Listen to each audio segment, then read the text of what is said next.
The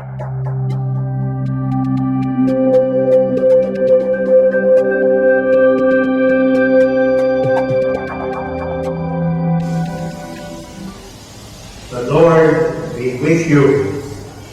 A reading from the Holy Gospel according to St. Luke. On the Sabbath day, Jesus was teaching in one of the synagogues. There was a woman there who for 18 years had been possessed by a spirit which drained her strength. She was badly stooped, quite incapable of standing erect. When Jesus saw her, he called her to him and said, "Woman, you are free of your infirmity." He laid his hand on her, and immediately she stood up straight and began thanking God. The chief of the synagogue, indignant that Jesus should have healed on the Sabbath, said to the congregation, "There are 6 days for working. Come on those days to be cured, not on the Sabbath." The Lord said in reply, "O you hypocrites, which of you does not let his ox or ass out of the stall on the Sabbath to water it? Should not the daughter of Abraham here, who has been in the bondage of Satan for 18 years, have been released from her shackles on the Sabbath?" At these words, his opponents were covered with confusion. Meanwhile, everyone else rejoiced at the marvels Jesus was accomplishing. This is the gospel of the Lord.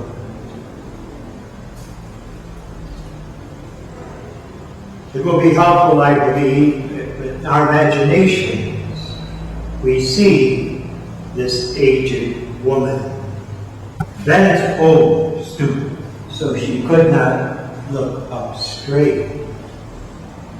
For 18 years, she was afflicted with that handicap, always looking at the ground, not able to see a sunset or something beautiful on the horizon.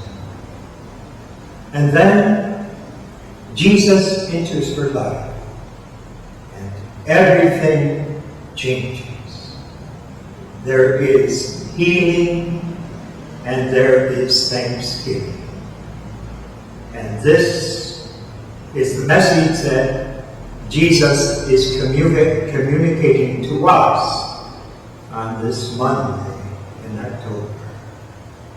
Healing and thanksgiving. She, for him, is a daughter of Abraham. She's part of the chosen people. But we know with Jesus, the chosen people has been transformed, and everyone is part now of the chosen people. Everyone is of infinite worth to God and invited in to the divine family. That is the message, that is the good news. And in this sense, perhaps Luke, as a physician, conserves this story to give us something more to think about. He tells us that this cure took place on the Sabbath. Now, that was forbidden, in the sense, to do work on the Sabbath. We learn in the book of Genesis that even God rested on the Sabbath after creating the universe. And we're Mosaic law made it very clear. No work on the Sabbath.